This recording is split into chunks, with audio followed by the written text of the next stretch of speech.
The exclusive showroom of Beverly Hills exotic motors gleamed under crystal chandeliers, each vehicle on display worth more than most people's homes. The polished marble floors reflected the overhead lights, and the air was perfumed with leather and success. Among the pristine cars stood Marcus Wright, head salesman, in his tailored Italian suit, speaking loudly to a group of potential customers. "The craftsmanship is unparalleled," Marcus declared, running his hand along the hood of a limited edition Lamborghini. "These aren't just cars, they're masterpieces that require specialized care. You wouldn't take a Rembrandt to be restored by some street artist, would you?" The wealthy clients laughed on cue, champagne flutes in hand. No one noticed the older man who had quietly entered the showroom, his weathered hands bearing the permanent stains of decades of motor oil, his worn denim jacket standing out starkly against the luxury surroundings. Jack Holloway, 73, had been fixing cars since he was 14. His small garage on the outskirts of Los Angeles had once been legendary among car enthusiasts for his near-magical ability to restore vintage vehicles to their former glory. But times had changed, his neighborhood had gentrified, and his landlord had tripled the rent. After 54 years, Jack's garage was closing at the end of the month. Today, he had come to the dealership with a humble request. He approached the reception desk, clutching a folder of yellowed photographs. "Excuse me, miss. I was wondering if I could speak to someone about the 1967 Ferrari 275 GTB4 you have for sale." The receptionist eyed him skeptically. "Do you have an appointment, sir?" "No, but I'm sorry, but our sales team only sees clients by appointment." Jack persisted. "I'm not looking to buy. I actually restored that Ferrari back in '82 for its original owner. I have the documentation here. I just wanted to see her one more time before my shop closes down." Marcus, overhearing the conversation, strutted over. "Is there a problem here, Kelsey?" "This gentleman was just leaving," she said pointedly. "Actually," Jack spoke up, "I was hoping to see the red '67 Ferrari. I restored it years ago." Marcus looked Jack up and down, a smirk forming on his lips. "You restored our Ferrari?" He chuckled, loud enough for his clients to hear. "Sir, that vehicle was fully restored by Italian masters at the Ferrari factory itself." Jack's eyes clouded.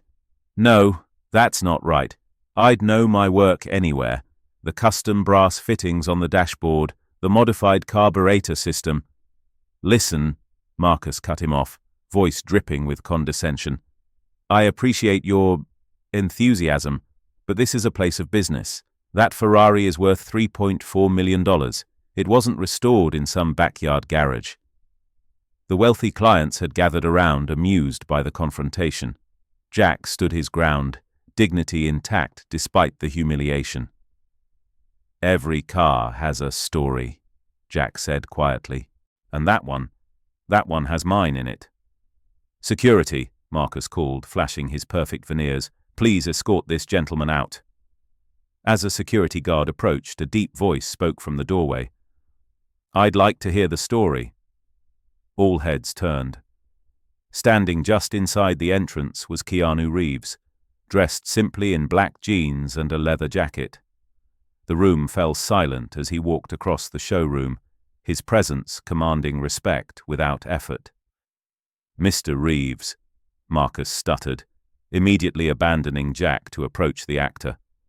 "It's an honor to have you visit our showroom.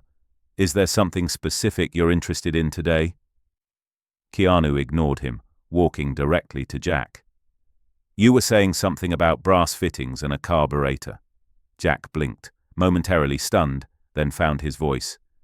"Yes, on the '67 Ferrari, I modified the original carburetor to improve fuel delivery at high RPMs. The owner, a Hollywood producer, wanted it to perform better in the canyons." Keanu nodded. "I'd like to see it. With him," he added, nodding toward Jack. Marcus's face paled. "Of course, Mr. Reeves. Right this way." They walked through the showroom to a separate viewing room where the Ferrari sat under carefully directed spotlights, its deep red finish glowing like embers. Jack's eyes misted over. There she is, he whispered. The three men approached the car. Marcus began his rehearsed pitch, but Keanu raised a hand, silencing him. I'd like to hear from Mr. He looked at Jack questioningly. Holloway. Jack Holloway. I'd like to hear Mr. Holloway's take on this car. Jack hesitated, then opened the driver's door with reverence. He pointed to the dashboard. These brass fittings here, they're not original. The owner's wife designed them. I cast them myself. He moved to the engine compartment, which Marcus reluctantly opened.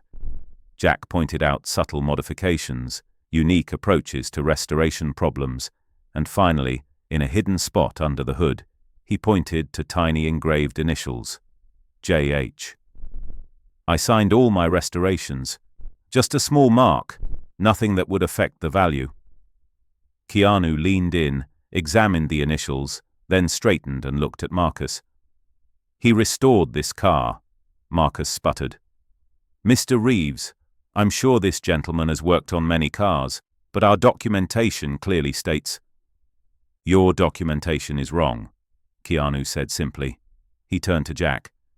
You said your shop is closing? Jack nodded. End of the month. Can't afford the new rent.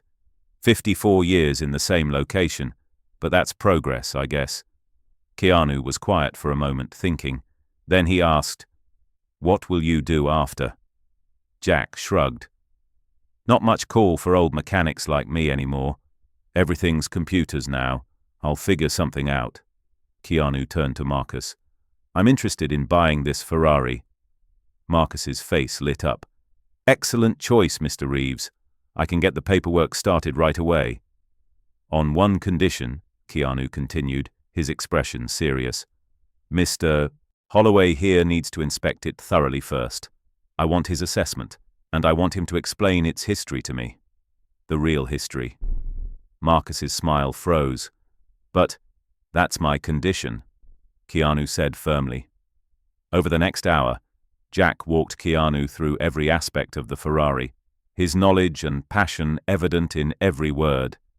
He shared stories of the original owner, the challenges of the restoration, the solutions he'd devised for problems that would have stumped less experienced mechanics. When they finished, Keanu thanked Jack warmly. I've learned more in this hour than I have from any dealer, he said. Then he turned to Marcus. I'll take it.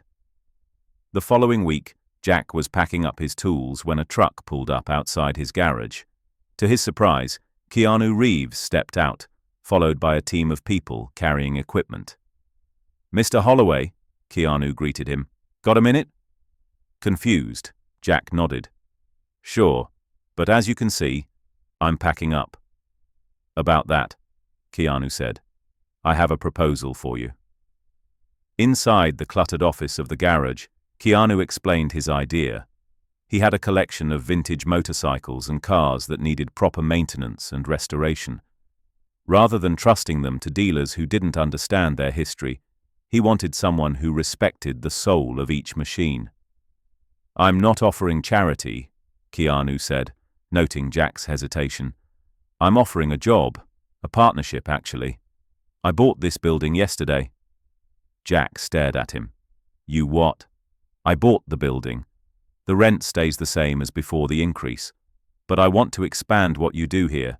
Create a space where young mechanics can learn from someone like you. Real craftsmanship, not just part swapping. Why would you do this? Jack asked, bewildered. Keanu looked around the garage, taking in the decades of history. Because people who know their craft, who care about doing things right, they're disappearing. And when they go, they take knowledge with them that can't be replaced. Knowledge that should be passed on. He extended his hand. So, partners. 3 months later, Holloway Classics opened its doors. The modest garage had been renovated, expanded, and equipped with both traditional tools and modern technology. Jack oversaw a small team of apprentices, young men and women eager to learn the art of restoration from a master. The red Ferrari sat prominently in the showroom area, alongside several of Keanu's vintage motorcycles. A plaque beside it told the true story of its restoration, crediting Jack Holloway's craftsmanship. On opening day, as curious car enthusiasts and locals gathered to see the transformed space, Jack found Keanu observing from a quiet corner. "Still don't understand why you did all this," Jack admitted. Keanu smiled. "Some things are worth preserving. Your knowledge, this place, the right way to fix what's broken." He paused. "My grandfather was a mechanic. He taught me that how you treat the things you build, and the people who build them, says everything about who you are." As they watched a young apprentice carefully disassemble an engine under Jack's guidance, Keanu added softly, "This isn't just about cars. It's about making sure craftsmanship has a future." Jack nodded, understanding at last. This wasn't charity. It wasn't about him at all. It was about something bigger, the preservation of skill, of knowledge, of doing things the right way in a world that increasingly settled for less. Marcus Wright eventually heard about Holloway Classics. 6 months after the showroom incident, he lost his job when it was discovered he had been misrepresenting the provenance of several vehicles to increase their value. Nowadays, he drives past the busy garage on his way to job interviews, watching as enthusiasts line up to have their vehicles touched by the hands of a master and his apprentices. And Jack? At 74, he works fewer hours but smiles more. Every restoration that leaves his garage bears his small engraved initials in a hidden spot. And now, beside them, the initials of the apprentice who worked alongside him, ensuring that when these vehicles are discovered decades from now, the craftsmanship will still have a name, a history, and a legacy that continues. As for Keanu, he stops by occasionally, usually unannounced, sometimes helping out, always learning. Because he understands what so many have forgotten. True value isn't in the price tag. It's in the hands that built it, and the knowledge that's passed along when one generation teaches another how to create something built to last.